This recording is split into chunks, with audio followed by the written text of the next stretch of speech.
నమస్కారం సిటీ న్యూస్కు స్వాగతం. ప్రకృతి వైద్యంలో అత్యంత కీలకమైన మట్టి స్నానం యొక్క ప్రాముఖ్యతను చాటి చెబుతూ కామారెడ్డి జిల్లా యోగాసన స్పోర్ట్స్ అసోసియేషన్ మరియు భారత్ స్వాభిమాన్ సంయుక్త ఆధ్వర్యంలో భారీ స్థాయిలో మట్టి స్నానాల కార్యక్రమాన్ని నిర్వహించారు.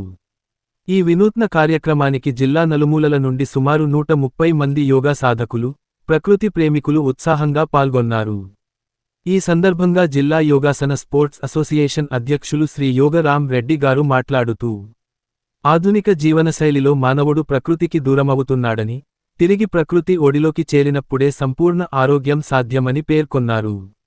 మట్టి స్నానం అనేది కేవలం ఒక సంప్రదాయం మాత్రమే కాదని, ఇది ఒక అద్భుతమైన చికిత్స అని వివరించారు. మట్టి స్నానం యొక్క ప్రాముఖ్యత. చర్మ ఆరోగ్యం. మట్టిలో ఉండే సహజసిద్ధమైన ఖనిజాలు చర్మ వ్యాధులను నివారించి చర్మాన్ని శుభ్రపరుస్తాయి. శరీర ఉష్ణోగ్రత. ఎండకాలంలో పెరిగే శరీర వేడిని తగ్గించి శరీరాన్ని శీతలీకరించడానికి మట్టి స్నానం ఎంతో మేలు చేస్తుంది. నిశీకరణ, డీటాక్స్ శరీరంలోని విషపూరిత వ్యర్థాలను బయటకు పంపి రక్త ప్రసరణను మెరుగుపరుస్తుంది. మానసిక ప్రశాంతత, ఒత్తిడి, ఆందోళనలను తగ్గించి మనస్సుకు ఉల్లాసాన్ని కలిగిస్తుంది.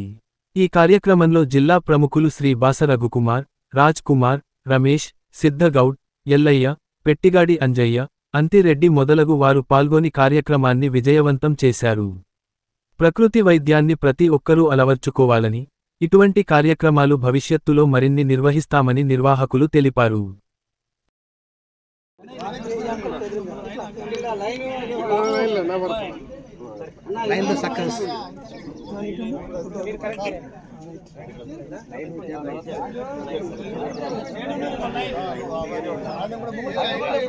Stop talking. నమస్కారం స్థితి అందరూ ఇప్పుడు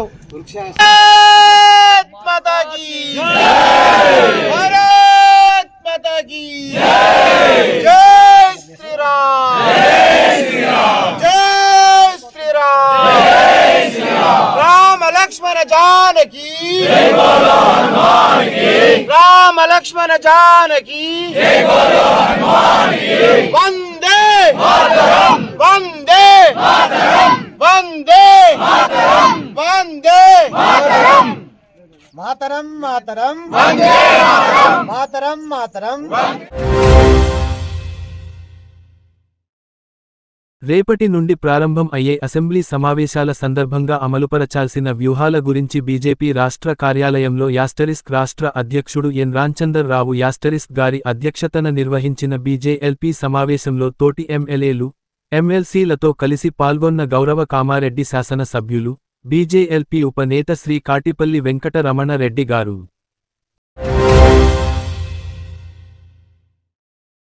కామారెడ్డి పట్టణంలోని పాత బస్టాండ్ వద్ద గల మదీనా మసీదులో నేడు నిర్వహించిన ఇఫ్తార్ విందు ఆధ్యాత్మిక వాతావరణంలో ఘనంగా జరిగింది. ఈ కార్యక్రమానికి కామారెడ్డి టౌన్ ఎస్హెచ్ఓ శ్రీ నరహరి గారు ముఖ్య అతిథిగా హాజరై ప్రత్యేక ప్రార్థనల్లో పాల్గొన్నారు. ఈ సందర్భంగా ఎస్హెచ్ఓ నరహరి గారు రంజాన్ మాసం యొక్క విశిష్టతను వివరించారు. రంజాన్ మాసం కేవలం ఉపవాసాల నెల మాత్రమే కాకుండా మనస్సును పరిశుభ్రం చేసుకునే ఆత్మపరిశీలన కాలమని తెలిపారు. ఉపవాసం ద్వారా నియమం, సహనం, క్రమశిక్షణ పెంపొందుతాయని, అలాగే పేదల పట్ల కరుణాభావం మరింత బలపడుతుందని పేర్కొన్నారు. ఈ పవిత్ర మాసంలో దానధర్మాలు, సహనశీలత, సోదరభావం వంటి విలువలు మరింతగా వెలుగులోకి వస్తాయని చెప్పారు. అల్లా కృపతో సమాజంలో శాంతి, సౌభ్రాతృత్వం, సుఖసంతోషాలు నెలకొనాలని ఆకాంక్షించారు. అలాగే అన్ని వర్గాల ప్రజలు ఐక్యంగా ముందుకు సాగి కామారెడ్డి పట్టణాన్ని రాష్ట్ర స్థాయిలో ప్రత్యేక గుర్తింపు తీసుకురావాలని పిలుపునిచ్చారు. ఈ కార్యక్రమంలో కామారెడ్డి టౌన్ ఎసి వినయ్ సాగర్ గారు మరియు ముస్లిం సోదరులు పాల్గొన్నారు.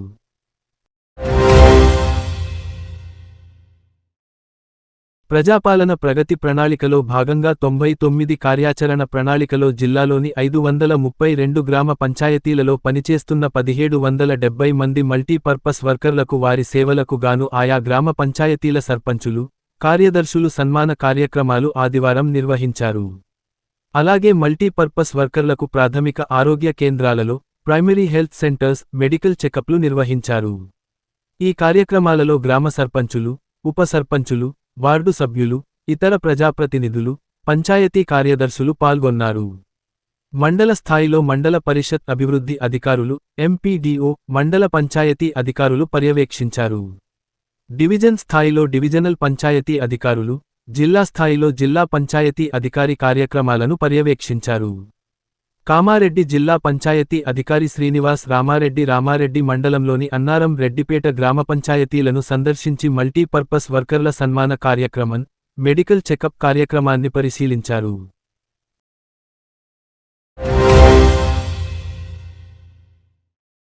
జనాభా గణన 2027 సందర్భంగా అధికారులకు శిక్షణ కార్యక్రమాల నిర్వహణ సందర్భంగా సోమవారం నిర్వహించే ప్రజావాణి కార్యక్రమానికి సంబంధించి దరఖాస్తుల స్వీకరణ విధానంలో మార్పులు చేసినట్లు జిల్లా కలెక్టర్ ఆశిష్ సాంగ్వాన్ తెలిపారు.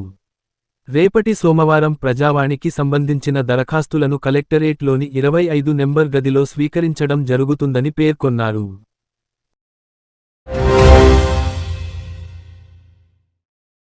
రెండు 2026 సెన్సస్ 2027కు సంబంధించిన దశ 1 గృహ జాబితా, గృహ గణన HLO కార్యక్రమం నిర్వహణకు సంబంధించి జిల్లా స్థాయి సబ్ డివిజన్ స్థాయి ఛార్జ్ స్థాయి అధికారులకు ఆదివారం కలెక్టరేట్ సమావేశ మందిరంలో అదనపు కలెక్టర్ వి. విక్టర్ ఆధ్వర్యంలో శిక్షణా కార్యక్రమాన్ని నిర్వహించారు. తెలంగాణ సెన్సస్ ఆపరేషన్స్ డైరెక్టర్ సూచనల మేరకు రాష్ట్రవ్యాప్తంగా గృహ జాబితా, గృహ గణన కార్యక్రమం 2026 మే 11 నుండి ప్రారంభం కానున్న నేపథ్యంలో ఎన్యూమరేటర్లు, సూపర్వైజర్లకు శిక్షణ సందర్భంగా జిల్లా అధికారులు, ఛార్జ్ క్లర్కులు, టెక్నికల్ అసిస్టెంట్లు, ఫీల్డ్ ట్రైనర్లు వంటి జనాభా గణన 2027 విధులకు కేటాయించిన అధికారులకు ముందస్తుగా శిక్షణ ఇవ్వడం జరుగుతున్నదని అదనపు కలెక్టర్ తెలిపారు. ఈ సందర్భంగా జిల్లాలోని జిల్లా, సబ్ డివిజనల్ అధికారులు, ఛార్జ్ అధికారులకు లెవెల్ 1 శిక్షణా కార్యక్రమం మార్చి 15, 2026 నుండి మార్చి 17, 2026 వరకు నిర్వహించడం జరుగుతుందని. ఈ శిక్షణ కార్యక్రమం IDOCలోని సమావేశ మందిరంలో 3 రోజుల పాటు 15 నుండి 17 వరకు ప్రతిరోజు ఉదయం 9:30 గంటల నుండి సాయంత్రం ఉదయం 6 గంటల వరకు శిక్షణ కార్యక్రమాలు ఉంటాయని తెలిపారు. అదనపు జిల్లా సెన్సస్ అధికారి, సబ్ డివిజనల్ జిల్లా సెన్సస్ అధికారులు, ఛార్జ్ సెన్సస్ అధికారులు, అదనపు ఛార్జ్ సెన్సస్ అధికారులుగా నియమించబడిన అధికారులు ఈ శిక్షణలో దిశానిర్దేశం చేయడం జరుగుతుందని తెలిపారు.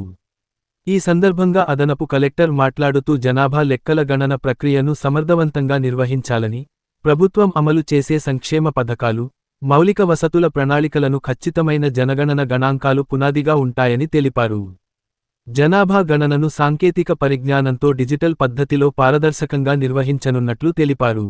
మొత్తం 33 అంశాలపై సమగ్ర సమాచారం సేకరించబడుతుందని మొదటి దశలో గృహాలు, భవనాలు, కుటుంబ వివరాలు, రెండో దశలో వ్యక్తిగత వివరాలు నమోదు చేస్తారని తెలిపారు. అధికారులు, ఎన్యూమరేటర్లు సమన్వయంతో పనిచేసి నిర్ణీత కాలపరిమితిలో జనాభా గణనను పూర్తి చేయాలని ఆయన సూచించారు. శిక్షణలో అదనపు collector Madhumohan, sub collector Kiranmayi, CIO Chandar, RDO Veena, CPO Raghunandan, జిల్లాలోని సంబంధిత అధికారులు, తహసీల్దార్లు, ఎంపీడీఓలు, మున్సిపల్ కమిషనర్లు, ఇతర సంబంధిత శాఖల అధికారులు తదితరులు పాల్గొన్నారు.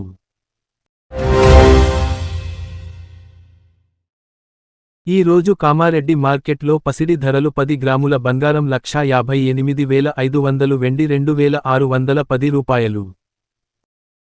ఇంతటితో ఈనాటి వార్తలు సమాప్తం. తిరిగి మళ్ళీ మరుసటి వార్తల్లో కలుసుకుందాం.